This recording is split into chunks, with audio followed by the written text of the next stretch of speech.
Those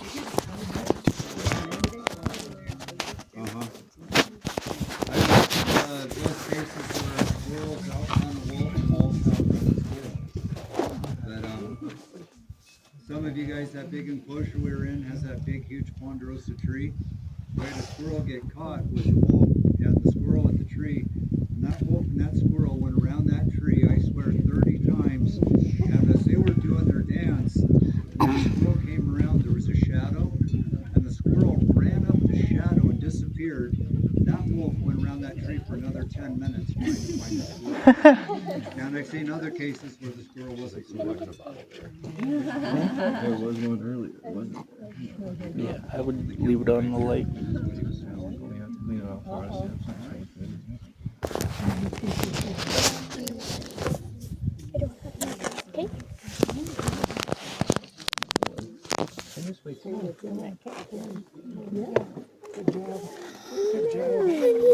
Yeah, as soon as you try to take You do me a favor and just tuck this behind you. Yeah. Oh my gosh. That's a bunch of static. Yeah.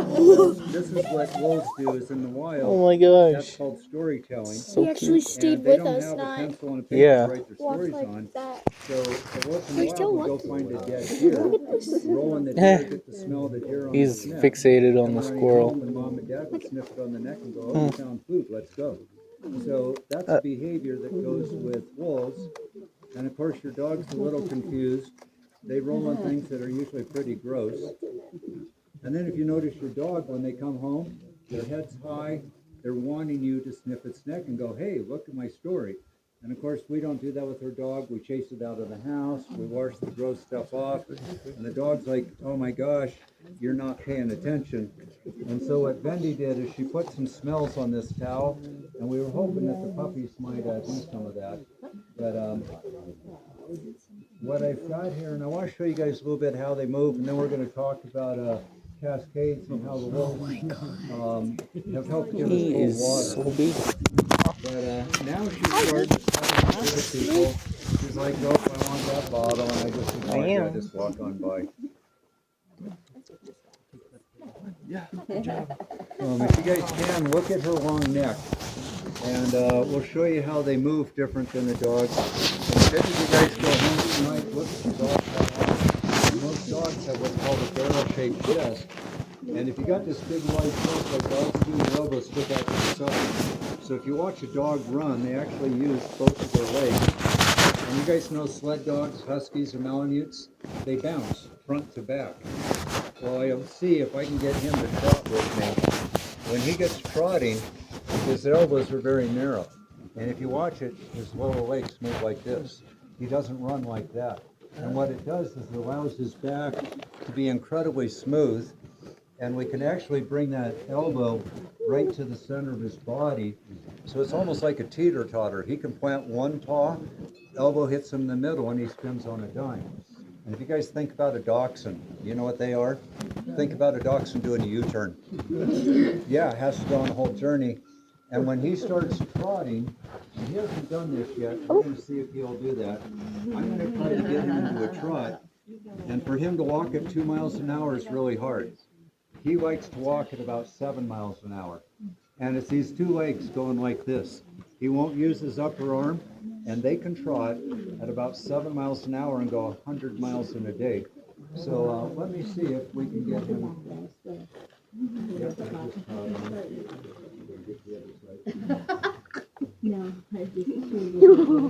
Oh my gosh. That's so cute. Oh, that is so cute. I actually have just 2 pieces. Good job. They're licking it. That was so heartwarming. So that was hard to notice, but did you see how they just started moving gracefully? And we've watched wolves walk into gymnasiums, and this back just gets completely flat. And it's just the way their structure moves different than a dog. So if you start looking, he's got about 20 differences between a dog. One, he's got a bigger head. He's got a knot in the back of his head.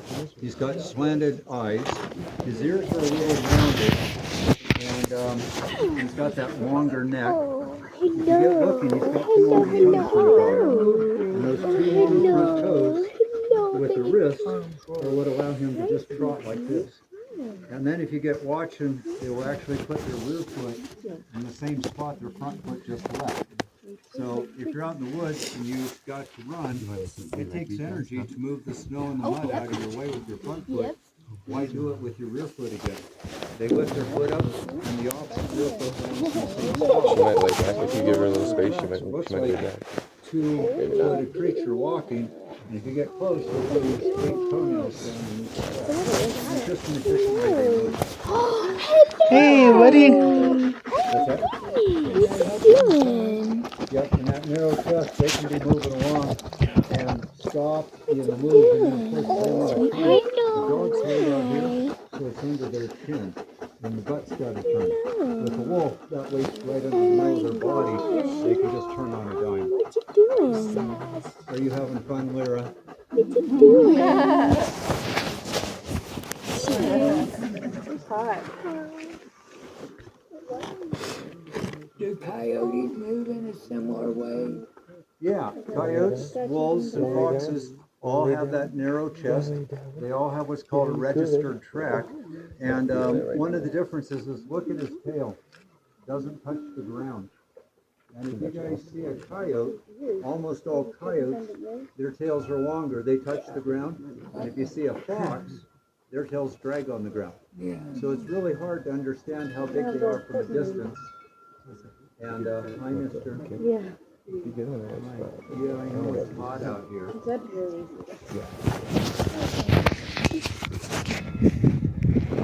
So, has anybody ever been up to Yellowstone?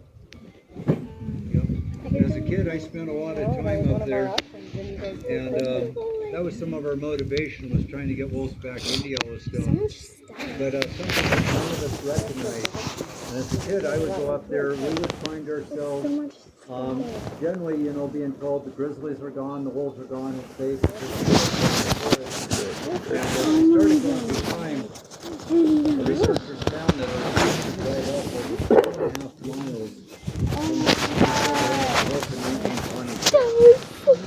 And if people are paying attention, they've learned that right now we got waterways that are so hot that the fish are dying. And out in the Midwest the last few years, we've had waters hit 80 degrees. And when that water hits 80 degrees, the fish are toast. And some folks know our Arkansas River right here, Gold Medal waters. What a lot of people don't recognize is a few years ago, the Arkansas hit 78 degrees, this close to killing our fish. And scientists were working for years trying to figure out why are the aspen declining, what happened to the willows, why are the cottonwoods, why are the creeks declining. And they started doing the research back in the 50s and 60s. And it was up into the 70s that guys were looking at the cottonwoods, aspens, and willows. And it was two guys from Oregon State in the 80s that did what they called a chest-high count. And what they learned is all the aspen forests were either 60-foot tall trees or 2-foot tall trees. We lost all the trees. And then they started recognizing that the willows were gone. And as soon as the willows disappeared, the beaver disappeared. And we started recognizing that the cottonwoods weren't starting to grow anymore. And it took them 5 years of doing this data, and every year they were watching the trees decline, getting more odd-story trees. And one year they went out, and all of a sudden the trees, instead of 2 foot tall, they were 4 foot tall. And the next year they went out, the trees are now 6 to 7 foot tall. And the third year they go out, the trees are now 9 foot tall, and they're getting up on their head of the elk and the deer. And here's what we learned happened. As soon as we killed the wolves, guess what the elk and deer did all day? Nothing. They stood still. They compacted the grass, and when the grass was gone, the elk started migrating to the creeks to get their food, and they ate the baby trees. So every year, the elk would eat the tops off of all the baby trees, and they couldn't grow. And it took the guys studying the trees 5 years before they went, why are the trees now 12 foot tall? And here's what they learned. 5 years before, guess what somebody did? Returned 14 wolves to Yellowstone. That's all it took. And as soon as the wolves were back, if you were an elk and you saw a wolf, what are you going to do? One thing, run. And when the elk ran, instead of trotting, they had a wolf on their tail. They ran fast. And when the elk put their hooves on the ground, they would throw mud in the wolf's face. Well, when they pull their hoof out, it aerates the ground. And all of a sudden, we started getting groundwater retention because the elk were aerating the ground again. And the next thing that they found is when the wolves were back and the elk had to run, guess what the trees got to do? Grow. And all it took was 5 years, and we had mid-story trees back. 50 species of songbirds returned as soon as we got the mid-story trees. Well, it didn't take us 5 years, and the willows started recovering. And as soon as the willows recovered, the beaver recovered. And when the beaver returned, we ended up with dams, fish, amphibians, and insects. We've now got 50 species of songbirds that have returned, and the wolves are making the elk run. But here's the unique thing. The elk now are bigger in population. Do you know why? The wolves made the elk utilize different areas. Now the elk can't spread their disease because they're running. And the next thing we know, the elk are so strong, they're killing wolves. And we're averaging about 4 to 5 wolves a year are killed by elk. And as soon as we got that, we started recognizing here in Colorado, our lynx, Canadian lynx, were completely extinct. And I don't know if you guys know this, but Colorado reintroduced lynx to our country. But you know what it took to get lynx back to Yellowstone? Guess what had happened after 60 years without wolves? Guess who took over? Coyotes. Everywhere. LA, New York, Chicago. Coyotes are not afraid of people. In the Adirondacks, where wolves have been gone for 200 years, coyotes are now 60 pounds. They're starting to pack together. They're learning to catch the elk. But what we learned is in Yellowstone, once we killed the wolves, guess what the coyotes did to everything? Consumed it.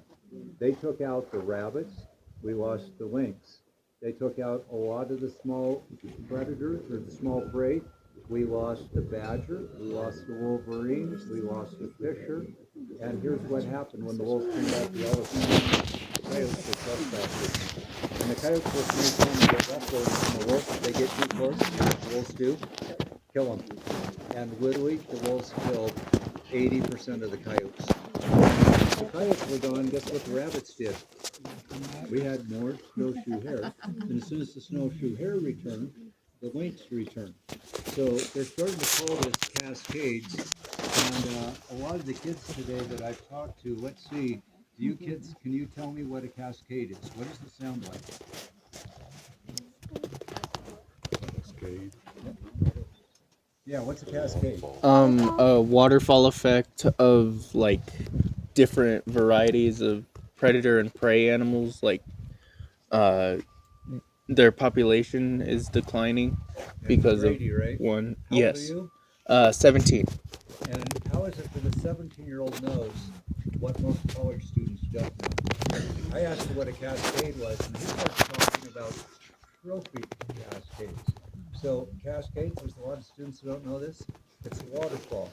And when waterfall hits rocks, what does it do? Splat. Hits more rocks, what does it do? So a cascade is like a pyramid from the top, right? Can you build it?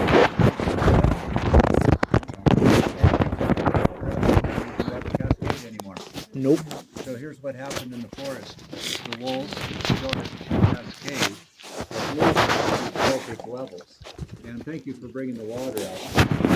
We have a couple of boxes back there, and we've just done this twice. The last time, Lyra was a little confused. She had a hard time getting into hers. But do we have 2 boxes again today? Yep. And go ahead and toss them out here. And you can see Lyra's like, oh, my box.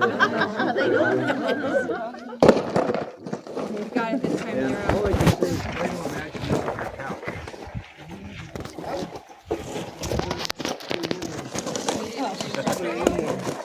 This is our time. Come on, Lyra, you can do it. Yeah. So sweet, Lyra. Lyra knows exactly what to do. Lyra's like, what am I supposed to do here? Good job. You got it. You do it. You do it. You got it. Just tear it up. Good job. Or she might be putting it at an angle. She's so smart. Wow. We just get these out as little treat. It allows them to have some fresh, and it looks like they got some Watermelon. Oh boy. Good job. Good job. Water Good drink kibble. after that one. Nice job. It's a watermelon. Ooh. So you guys kind of saw how excited they got when something came out. They would do this to everything in your house. And, you know, they're puppies right now, so you can tell them don't rip their couch up. But when they get grown up and you try to take something away from them, it is just absolutely impossible. So here's kind of the hard part of this. We took in a pen to meet a wolf. Why? To teach you why you shouldn't meet a wolf. If y'all went to Yellowstone to try to touch one, we destroy it. And in the world of psychology, there's a lady that we've talked about how encounters with animals help reduce trauma, how it helps reset people with learning disabilities. But they've learned something so fascinating, and I'm going to be really excited over the next 5 years of doing research on this, that a lot of humans today are lacking compassion and empathy. I think we all know that. And one of the psychologists, to get her degree, she found that there's 4 facilities in the country that let people interact with the wolf like we do. She learned that the participants walk away with a greater sense of compassion and empathy for nature. And we're now starting to show this in the world of working with a lot of veterans and a lot of children with horses, with llamas, that when people have a chance to interact with an animal, and it's not trying to put food in your hand, the wolf comes to see you for who you are, but that opens up a new transmitter that opens compassion and empathy. And boy, if we could prove this, I think we could be a lot of happy society in the future. I've had the chance to take wolves into New York City, Chicago, LA, and I've had the misfortune of walking into a school with 3,000 high school kids that could not sit still. It was rude. We had police fighting, and it wasn't until guess who walked in the room, kids got quiet. The wolf. And the second the wolf walks in, of course, everybody gets scared. And the wolf would start walking around the room. It would usually pick out the tough kids. We'd say hi. And then the wolves here in a few minutes, we're going to get bored. We're going to go to sleep. And kids in the city will sit there and watch a wolf for 30 minutes sleep. And I asked the kids, have you ever sat this still in your life before? And all the teachers go, no. And I asked them how many had seen a deer. I have been in students, 3,000, where only 3 have ever seen a deer. And if you can imagine people that have never had a chance to, interact with you see. So there's a guy that we met this last summer. He's got a campaign called Just remember you were out exploring today. It's sign up. And he's got 120 live wildlife cameras around the world. And we walked into his Zen den in Aspen last year, and he said that we have kids in the city that have never seen animals and are just having meltdowns. We don't know how to get this many kids out into nature. And he said when the kids go into detention, they come out fighting. He said it's not working. So they made a Zen den, and that was just simply a yurt. He had 10 big screen TVs in it. And we walked one of the wolves in with him up in Aspen last year. And when we started talking, he opened up with, look at the screen behind me. We had grizzly bears up in the big screen for Alaska, sitting in the waterfalls, and we're watching salmon fly up the waterfalls, and the bears are catching the fish alive. And he's like, this is live. I have a camera up at the Brooks Range. And the week before, they actually watched the wolf walk out with the bears, and the wolf caught a salmon. But if you're a wolf and you catch a salmon, they're big. You know what the salmon did? Flipped the wolf right over the falls. Wow. And the wolf had to swim the waterfalls and the river when it came out of the river, guess what it still had in its mouth? Wow. The salmon. Nice. So we went to the next camera, and we're literally watching an octopus swim in front of the camera, and we're in the Monterey Bay. We go to the next camera, we got an orca. We're down in San Diego. On the next camera, we're down in the Antarctic watching penguins. And remember, this is all live. He gets around to another camera. We got a Sumatran tiger. We get to a bear. We get to some osprey. We get to some eagles. We get to the wolf camera. It's at a zoo. There's no wolves in the picture. It's hard to get animals to stay in the picture. But he goes around, he stops, and he's like, so folks, I started this, and in 10 minutes, I have now given you a live tour of the world. And in those 10 minutes, he goes, your heart rate is calm, your blood pressure is calm, and he said, this is how we're going to save the world. Your school can apply for a Zen Den. It doesn't cost you any money. This foundation puts out 20 billion a year to help humans connect with nature. And so we're actually going to get our own live camera. They just invested a whole solar system for us to run with the tablets. And in return, we're going to this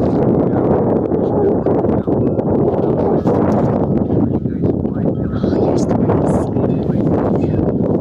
Nature is where we're healing it. And so we're excited now. And I was told years ago by Jim Power that someday I was going to be I'll go to banned you. Oh, from taking sweet. Wolf to classes. Bye. And that's happened. I can no longer take the wolf into a classroom because they're afraid of liability. And he said the day that we lose our ability to touch nature will be the day that we lose nature. And right now, we're getting a lot of people that are so afraid of nature, they either want to destroy it or put it in a cage. So this is nothing more than a good example why you shouldn't touch a wolf. But by allowing you guys some interaction, that's what we think is growing compassion and empathy for the future. So now that they've got 5,000 wolves back in the U.S., they're back in over 20 states. A lot of people don't recognize this. In the last 30 years, we've had wolves recolonize 20 European countries. Japan came to us. They wanted us to bring the wolf to Tokyo because they wanted to figure out how do we make money restoring nature. Do you guys know that in Yellowstone, the first year that they put wolves back, how many people went to Yellowstone to see a wolf? Guess what they spent? $22 million. And now other countries want wolves to return. So they actually asked us to fly the wolves to Tokyo and to do programs. But the problem in Japan, they killed every last wolf 200 years ago. Their little deer creature has taken over the forest. It's decimated. And if they get wolves back to Japan, they'd have to go to Mongolia and get the Mongolian wolf. That would be the closest ancestor. So in light of all this chaos we're hearing around the world, there's actually some really good things going on. And there's some people looking at a much bigger picture than what you guys hear on the TV. So media will tell you guys don't listen to it. We were pretty excited to be invited on the Today Show with Brian Gumbel and Katie Couric years ago. And that was pretty exciting to be around going up to New York. And when I got the wolf on the set, you think you could get a word out of it. Every time I set it back, they would go away counterproductive. By the time the end of the 7 minutes, they had opened up more things they couldn't get it. But here was the problem. The wolf on set wanted to sensationalize it. So when the wolf came up to Brian Gumbel, he didn't sit still. He didn't pet the wolf like we asked him. Guess what he did? He stood up. And as soon as he stood up, you know what the wolf did? Jumped on his shoulders, starts flicking him on the face. He's an actor. Guess what he did? Put his hands back, acted scared to death. They got the cameraman sat right behind the wolf, and from the view, it looked like the wolf was attacking Brian Gumbel on the Today Show. That is what they played several times. And when we worked for years to get wolves into Yellowstone, they had a round table. This is 20 members of the Wyoming community. We had a rancher, a wolf trapper, a wolf lover, a tree hugger, 20 different professionals. For years they spent going to a courthouse making rules. How can we all get along with horseback? It was a lot of compromise, a lot of headaches, and 2.5 years later, they finally made a plan that everybody could get along. And when they released that plan to the court, do you think the TV cameras were recording it?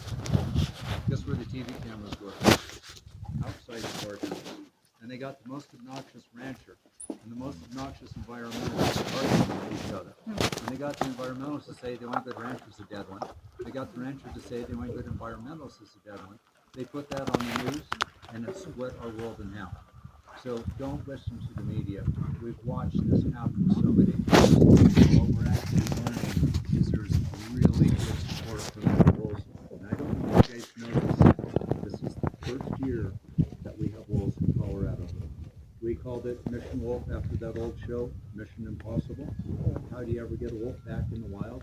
I didn't think I would see it happen in my lifetime. And there is a chance that in the next 10 years, students can come here and we don't have to see a wolf on a leash. We could actually study wolves in our own backyard.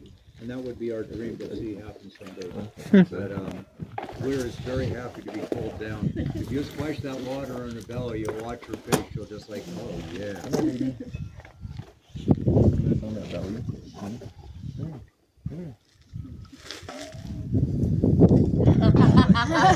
There you go. If you ever see a dog in water, they can't sweat. They sweat through their ears and their pads. So to cool down, they use their legs. If you ever have a dog overheated in the car, don't worry about pouring water on the dog. Put its legs in water. The legs are what will cool that down. So that's why you see a dog splashing water on its belly. He's looking for more watermelon. You guys want to try to have a howl before they fall asleep? Yeah. So some of you might have seen they had a raft out in the ocean. And the whales wolves all thing on the same key. You guys know what it is? E. Partners. And we don't know why, and I don't know if that's accurate, but that's what scientists say. They think that it projects farther. And when we were up in Yellowstone, and the first wolves were coming back to Yellowstone, we were trying to identify them. And boy, it's hard to get a picture of them. So they started howling space. And if a human will howl, almost always a wild wolf will howl back. It doesn't matter how pathetic your howl is. You put your heart into it. We started taking very sophisticated digital recording equipment of wolves howling in Yellowstone. The wolves wouldn't howl with the digital recording, but they would howl with an individual person. And so I've watched people howl, and usually if you look at the wolf and you're like, oh, they know you're faking it. So just head back up the hill. I've had second graders.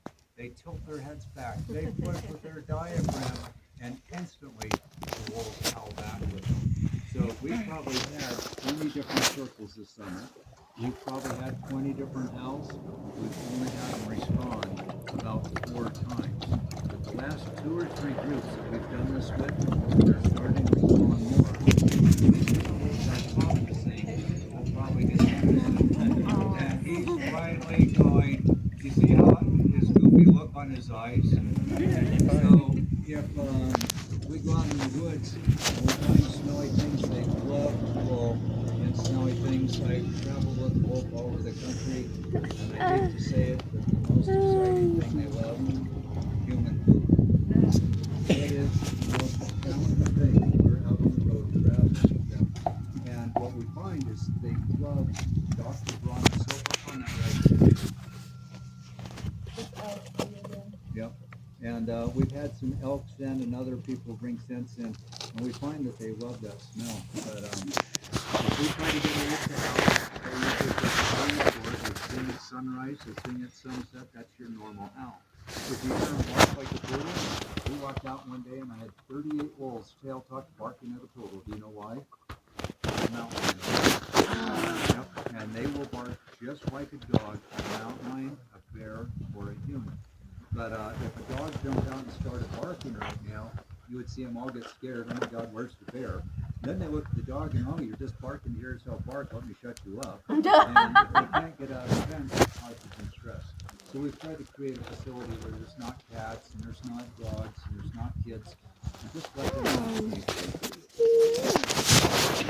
We never wanted to get the wolves people. So many folks kept coming to see the wolves. We never did get the house. And we're now celebrating 40 years.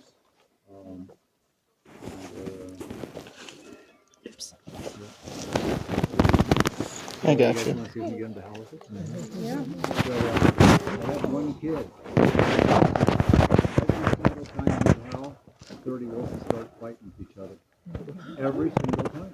We had to go look and what'd you tell him? He's like, I don't know. But we had to ask him not to have it.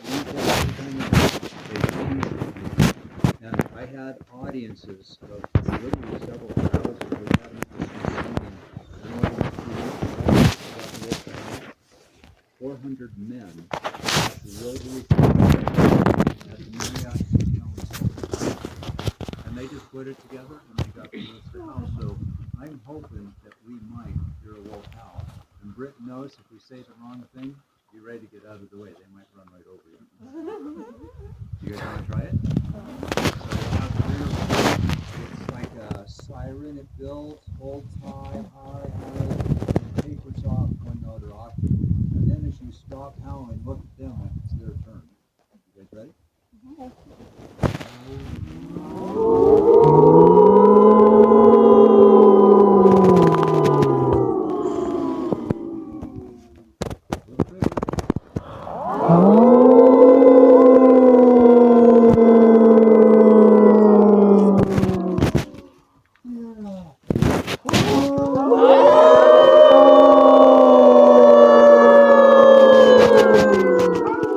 Real loud one.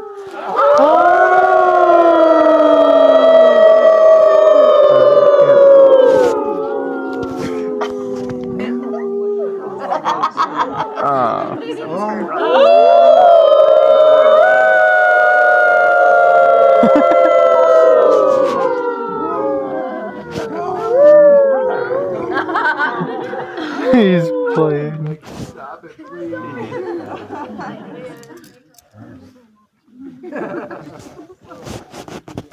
I'm not sure, but I'm going to say I think we all need a little more practice. To be honest, I was really and everything that humans do, we shoot the breeze for no good reason. A wolf doesn't do that. They greet you, it's gun and sober, and probably one of the best lessons we can learn is conflict resolution. When they have a problem, they don't tell the rest of the pack. They go to the wolf that they got a problem with, they chomp it on the nose, they get chomped right back, they don't hurt each other, and just like that, it's over. Let's give them a round of applause.